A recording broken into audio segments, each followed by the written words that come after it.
one of those things that if a fight promotion starts in a town, man, gyms just started rising and fighters started rising, and this team has really come together. Cameron being one of them. He says he has his base out of wrestling. A good place to start for a lot of these guys is wrestling. They move up through the wrestling ranks, and just it's a pretty fluid move into the MMA, jiu-jitsu, all that kind of fun stuff world. Yeah, and I talked with him and Jimmy before a little bit and talked to him, you know, hey, what are you really working on this fight? And he said, you know, I've really been working my hands. I've been really trying to get and work my hands since I'm from a ground, you know, a wrestling base. So he really feels like his hands are going to be different in this fight. Now he's fighting a very tough kid here that his music just cued. Cody Hammond, out of Alive MMA. The kid is phenomenally tough, 4-3. He's experienced. 5'9", they're the same height on paper anyway. I've seen Cody fight a lot of times. He likes to throw.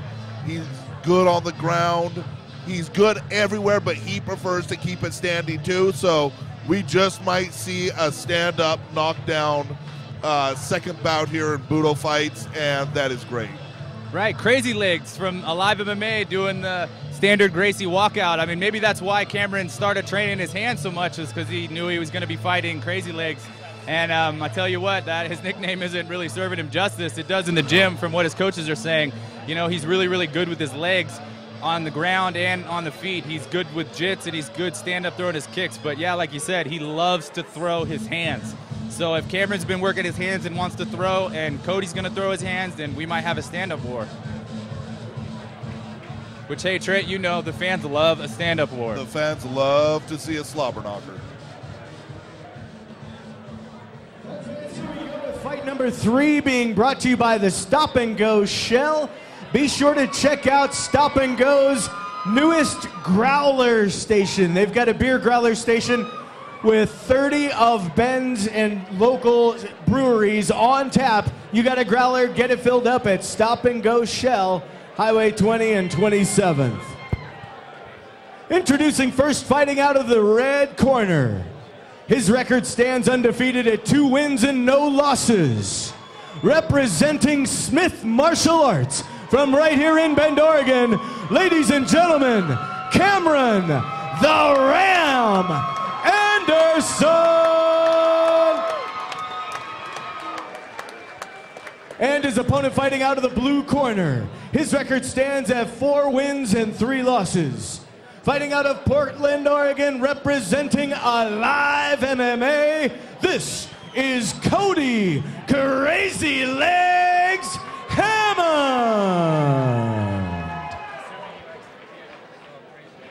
Anderson looks visually to have a little bit of size on Cody.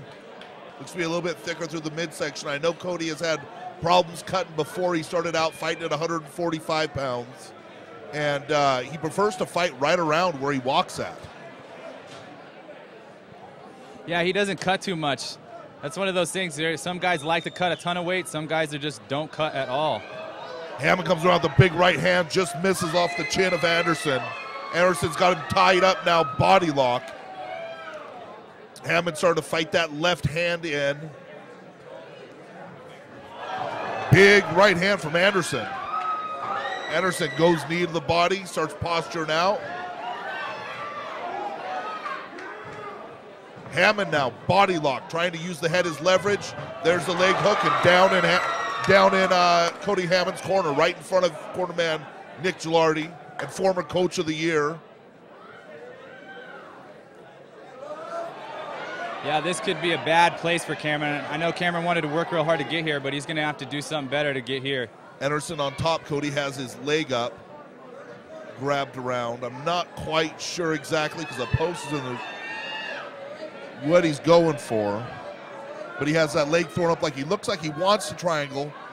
But as long as Anderson's left shoulder is on that fence line, it's going to be hard to get there. Now Cody starts cutting the angle a little bit. Cody cut the angle. He's not going to get a submission from this point. He's going to get a sweep for sure. Now he has a triangle choke that he can sit on.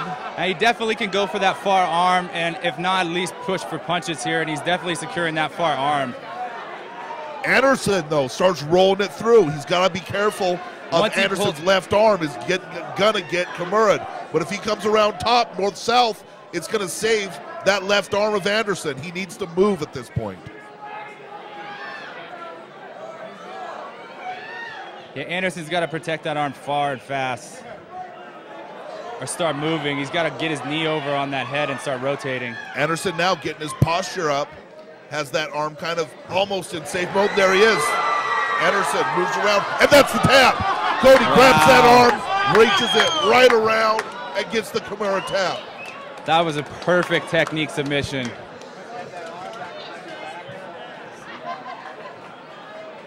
I don't know if we get any better a submission of the night by that, but that would be submission of the night right now, I'm telling you. That was perfect transition. Hammond was just zoned in on that arm, waiting. Anderson tried to improve his position. As soon as he got there, Hammond popped it out, had the angle, and got the tap just like that. Yeah, and you know, that's it. They have a lot of great guys doing submission at that Brazilian Top Team Alive MMA, and that's... You got to give it up. Your winner by way of tap out due to an Americana at 2 minutes and 3 seconds of the first round, and your winner from